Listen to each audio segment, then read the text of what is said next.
आज हम देखेंगे प्रोबेबिलिटी के कुछ सम्स एज वेल एज कुछ फॉर्मूले देखेंगे जिसे हमें सेट के कंसेप्ट में हमने सीखा था। अब प्रोबेबिलिटी के कंसेप्ट में हमें माइंड में सेट करना है।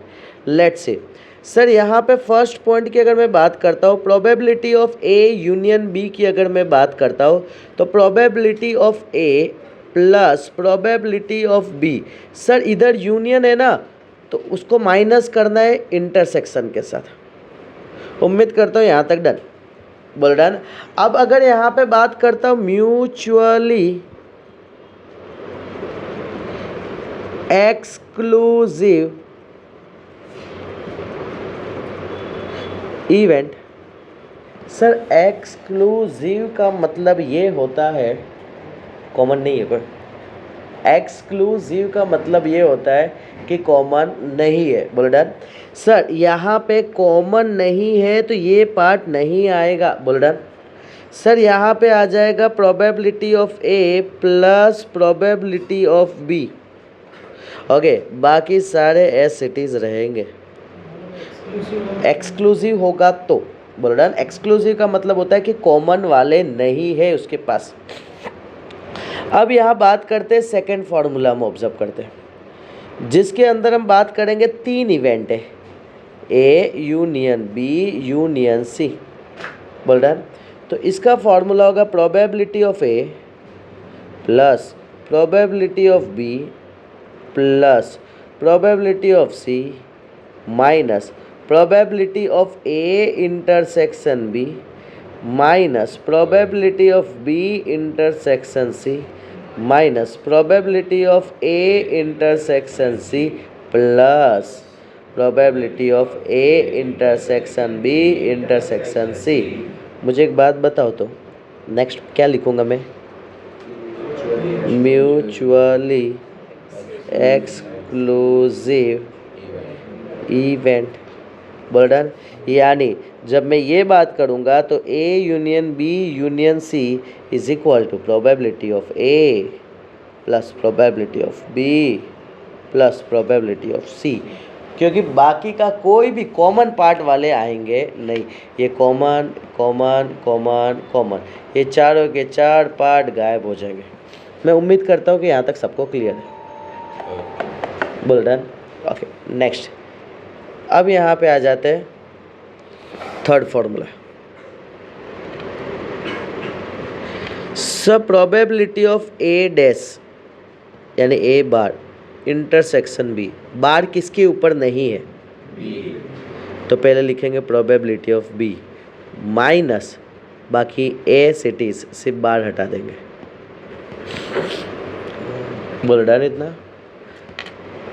Fourth one probability of A intersection B bar. बताओ किसके ऊपर बार नहीं है? ए के ऊपर, तो ए लिखेंगे minus probability of A intersection B. बोलो clear. Next fifth one probability of A bar intersection B bar, दोनों के ऊपर बार है ना, तो 1 minus probability of A union B. बोलो क्लियर इतना। Next sixth one probability of A bar union B bar is equal to 1 minus probability of A intersection B. बोलो done. पक्का पक्का कच्चा पक्का? पक्का। नेक्स्ट लास्ट फॉर्मूला बोलो ना। साइन चेंज हो रहा है। हाँ जादू है। Probability of A bar is equal to 1 minus probability of A. तुम लोग को पता है ये क्यों हो रहा है? नहीं ना, वो पता करने की उम्र चली गई अब। ठीक है डन। क्लियर। जाने दो। सिर्फ इतना माइंड में सेट करना है बस, वो जब जरूरत पड़ेगा मैं बताऊंगा। ठीक है, जब कभी हम फ्री में बैठेंगे सुख दुख की बातें करेंगे इसके बारे में। चलो डन इतना। क्लियर। ओके, अब हम सम्स को लेके जाते हैं। फर्स्ट सम्स को मैं लेता हूँ इसके एंड सॉल्व करवाता हूँ। चलो सो पहला सम से यहाँ पे P ऑफ A का वैल्यू दे दिया है 0.42, P ऑफ B का वैल्यू दे दिया है 0.48, P of A intersection B का वैल्यू दे दिया है 0.16, probability of A union B का वैल्यू निकालो। फटाफट सॉल्व करना स्टार्ट करो। ओके सर, यहाँ पे अगर मैं बात करता हूँ P of A union B is equal to P of A plus P of B minus P of A intersection B। Sir यहाँ पे P ऑफ A यानी 0.42 प्लस 0.48 माइनस 0.16, बताओ तो कितना आ रहा है? 0.74। This one is my answer. बोलो done इतना? ए सुनो ना, ए हो गया डन? एक क्वेश्चन और दे रहा हूँ, ठीक है? सब लोग मेरे साथ लिखना क्योंकि मैं भी लिख रहा हूँ। There are 25 ticket bearing number from 1 to 25. One ticket drawn random. Find probability that the number on it is a multiple of 5 or 6.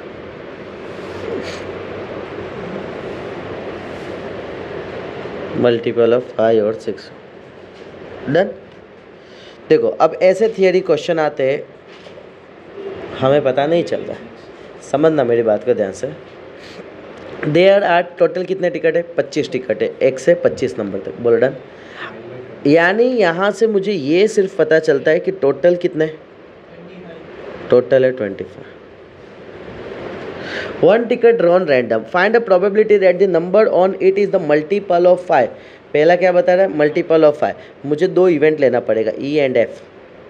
ई को मैं बोलता हूँ क्या है? Multiple of 5। ओके, एफ को क्या बोलता हूँ? Multiple of 6।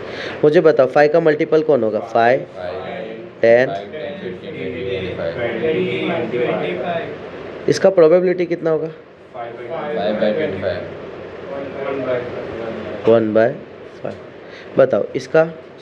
6, 12, 18, 24। अलग जगह मैथ्स पढ़ा है। ऊपर नीचे 4, हाँ होता है ऊपर नीचे। 4/25। डन।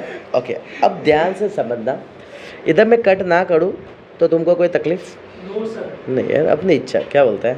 हाँ, अब ध्यान से सुनना कि सर ई एंड एफ आ गया है।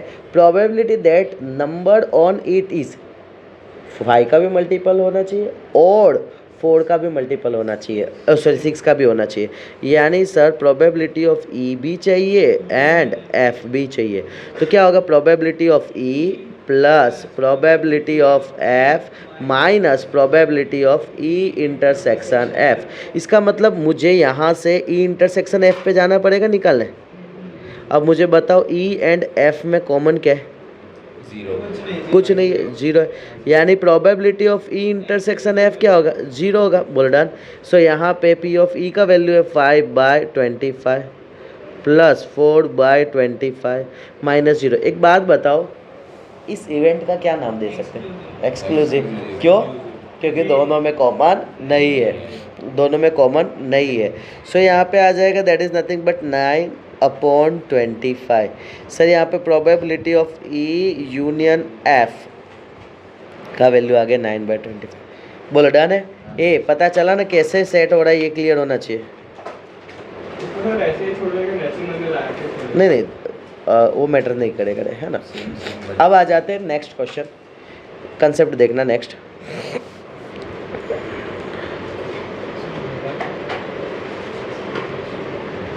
ये मेन टॉपिक है तुम्हारे लिए, कंडीशन। ये जो इसके पहले अपने ने किए थे ना, वो बचपन था,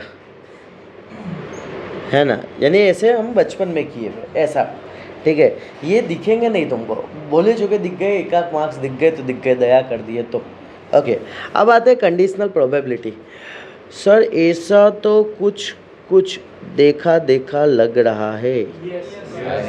पहले कौन हुआ होगा? फिर बेस्ट है। अब ध्यान से सुनो, इसको लिखने का तरीका क्या है। इसको बोला जाता है probability of A intersection B,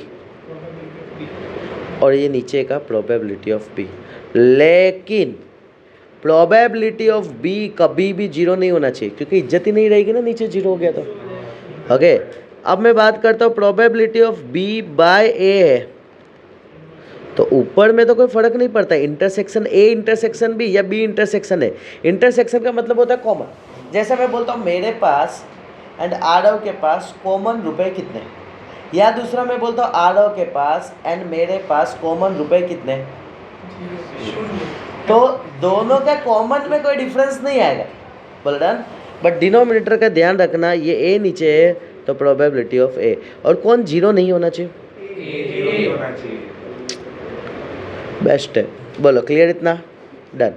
अब इसके पास कुछ प्रॉपर्टी के बारे में बात करते हैं। प्रॉपर्टीज। सर प्रॉपर्टीज में ऐसा है, पहला प्रॉपर्टी ये बोलता है कि सर अगर मैं कोई इवेंट लेता हूँ ए और फिर ए करता हूँ, वो श्योर है, वो होने ही वाला है। बोलो डन। यानी एक सिंपल सा लॉजिक समझो यार, मैं बोल दिया फॉर्मूला के बेसिस पे ए के साथ ए को कॉमन, नीचे ए और ए में कॉमन क्या होगा? ए ही होगा ना, और नीचे भी तो ए ही आएगा ना, खुद को कट करके खुश होके वन ला रही है। बोलो डन इतना? समझे ना इतना? हाँ। अब यहाँ पे सेकंड देखना, प्रोबेबिलिटी ऑफ, इम्पोर्टेंट है ये भी, A dash B 1 minus probability of A by B, done. और इसके अंदर ए डैश जो है ना इज कॉम्प्लीमेंट ऑफ ए, ठीक है ना? अरे ए का ए डैश कॉम्प्लीमेंट का मतलब वो नहीं है। जैसे फॉर एन एग्जांपल मैं बोलता हूँ कि अपने पास, ठीक है ना, क्या बोलूँ, 1 से 10 नंबर है अपने पास, समझो, ठीक है। मैं इंडिविजुअल बोलता हूँ कि उसके पास 1 2 3 नंबर है, तो ए मैं बोलूँगा ए इज इक्वल टू 1 2 3, सुन यहाँ पे फिर बूमाबारी करेगा। ए का वैल्यू 1 2 3 है, तो ए डैश क्या होगा? 4 5 6 7 8 9 10। पता चला? उसके सिवाय को डैश बोलते, ये भी बचपन में पढ़ लिया, याद है। चलो next third number probability of A union B by C, probability A by C plus probability B by C minus probability of A intersection B by C. Sir कुछ देखा लग रहा है? Yes sir. ऐसा पढ़े थे ना हमने? Yes sir. बस नीचे 3 वैल्यू आ गए, क्लियर इतना? डन। ओके, अब अपने आ जाते कि ये कंसेप्ट अपने को सर पता चल गया, यानी इसके बेसिस पे अगर सम्स आएंगे तो हम सॉल्व कर लेंगे, मैं ये उम्मीद करता हूँ तुमसे। सो उम्मीद पे पानी मत डालना, पहला सम सॉल्व करो।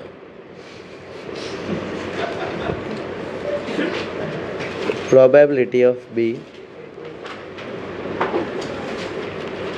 Probability of A union B,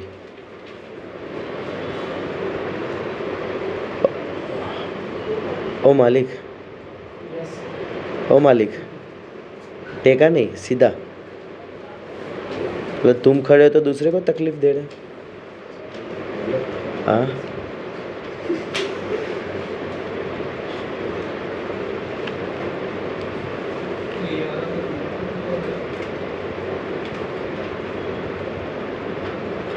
चलो फटाफट। सुनो ना, यहाँ पे इधर फोकस। सर अगर मैं बात करता हूँ प्रोबेबिलिटी ऑफ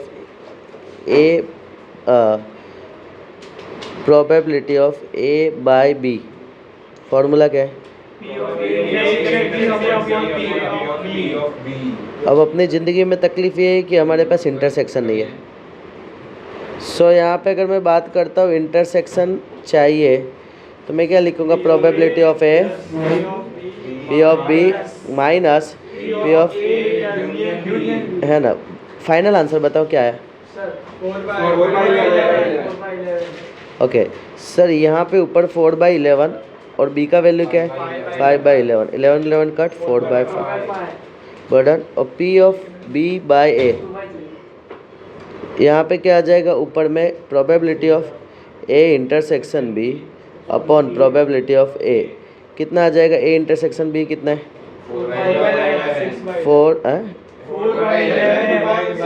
6/11, 4/6, 2/3। उम्मीद करूँ यहाँ तक डन?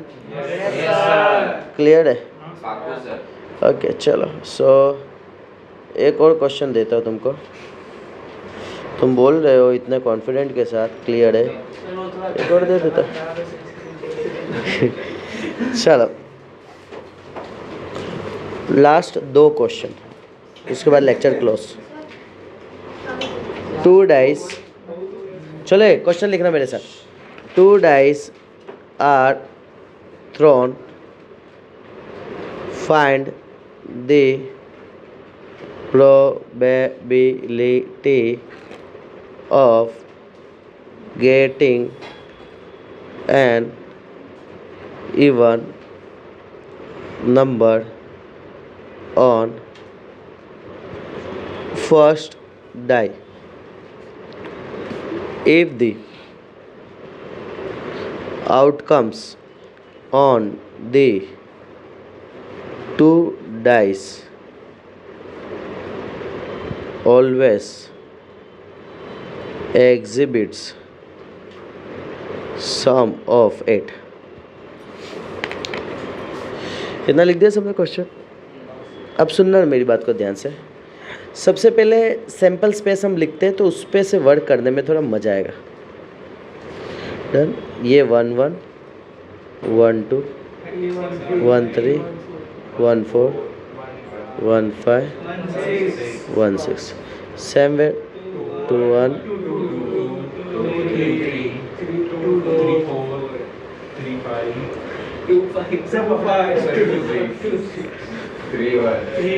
3 1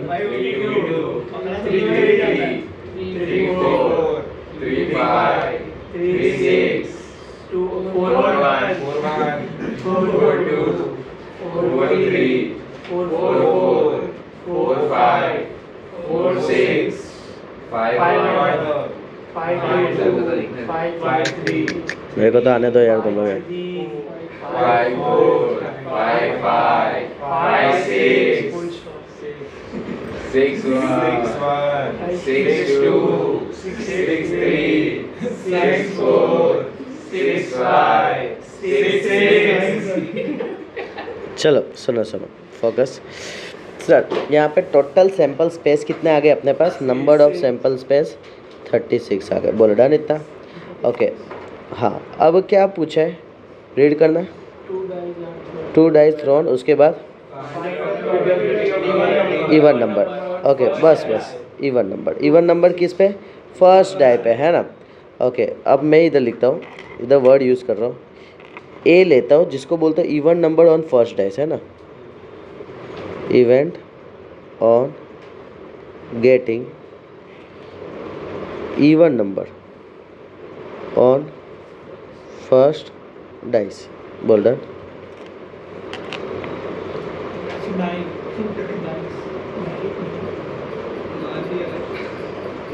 DIC है ना।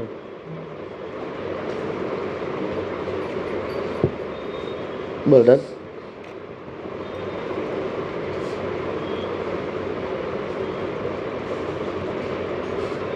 ओके सर, यानी अपने को इतना पता चल गया, ये ए इवेंट निकाल के दिए इन्होंने।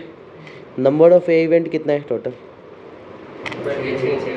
18 है ना, 6 6 6 18। ओके सर, अपने पास दो कंसेप्ट तो आ गए। If the outcome on the two dice always exhibit sum of 8, sum of 8 वाले को अब उठाना है। अब इसको मैं लिख देता हूँ, बी को ऊपर लिख देता हूँ, सम ऑफ 8, बी को इधर लिखता हूँ, क्या लिखो, सम ऑफ 8 लिख देता हूँ। डन। बताओ, ये तो नहीं है, डन। 8 कहाँ पे आएगा, यहाँ 2 6 8 आएगा, डन। बाकी तो कहीं 8 नहीं आएगा। 3 में कब आएगा 8, 3 5, यानी बाकी को हटा देता हूँ, 4 4 5 3 और 6 2, बोल डन। यानी अगर मैं बात करता हूँ तो ये b का जो वैल्यू है ये इस तरीके से आएगा।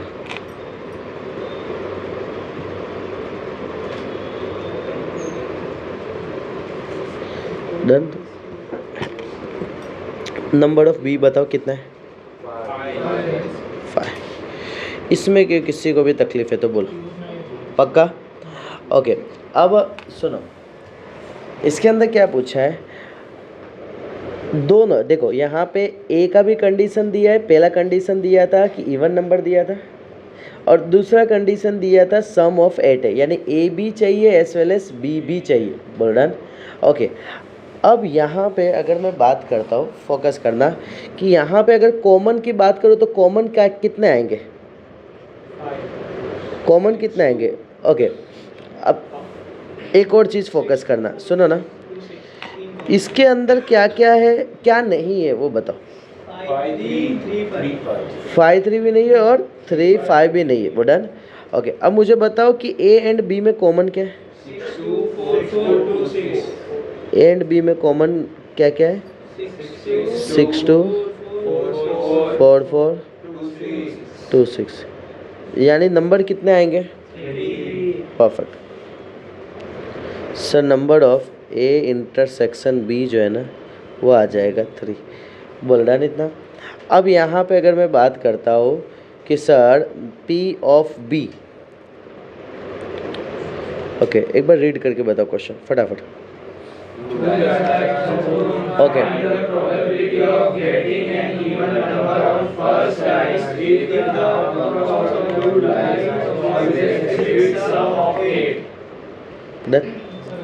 सर अगर मैं बात करता हूँ probability of A intersection B, क्या आएगा, फॉर्मूला बनेगा probability of A intersection B upon probability of, actually probability तो वर्ड नहीं बट सैम्पल स्पेस हम वर्ड यूज़ कर सकते हैं। Probability of number of A intersection भी कितना है 3, सैम्पल स्पेस टोटल कितना है 36, बोलो डन। सर अगर मैं यहाँ पे बात करता हूँ प्रोबेबिलिटी ऑफ बी तो क्या आ जाएगा, number of B upon number of sample space. Number of B कितना है 5, सैम्पल स्पेस कितना है, बोलो डन। नेक्स्ट अगर मैं बात करता हूँ, मुझे ये बताओ कि प्रोबेबिलिटी, जस्ट वेट करना, प्रोबेबिलिटी सबसे पहले ठीक है ना, बी इवेंट हुआ फिर ए हुआ, फॉर्मूला क्या क्रिएट होगा, A intersection B upon P of B is equal to, बोलो इधर क्या आ जाएगा 3/36, इधर क्या आएगा 5 कटिंग होने के बाद क्या आएगा 3/5। ओके, सो इधर फोकस करना, मैं क्या लिखा, since we have to find the, कौन सा प्रोबेबिलिटी हम देख रहे हैं, conditional probability, conditional probability of getting even number on first die when the dice always exhibits a sum of 8। यहाँ पे सीन ऐसा है कि सबसे पहले इवन नंबर वाला केस था, ओके, एंड यहाँ पे सम क्या दे दिया 8, ये क्या है बी है, सो हमें प्रोबेबिलिटी निकाल के देना था सर A/B निकाल के देने का था। और डन, ये थियरी को एक बार जस्ट फटाफट गो थ्रू कर लो, उसके बाद एक और सम्स करते हैं अपने। सुनो ना, आज के लेक्चर को हम यहाँ पे क्लोज कर देते हैं, ठीक है।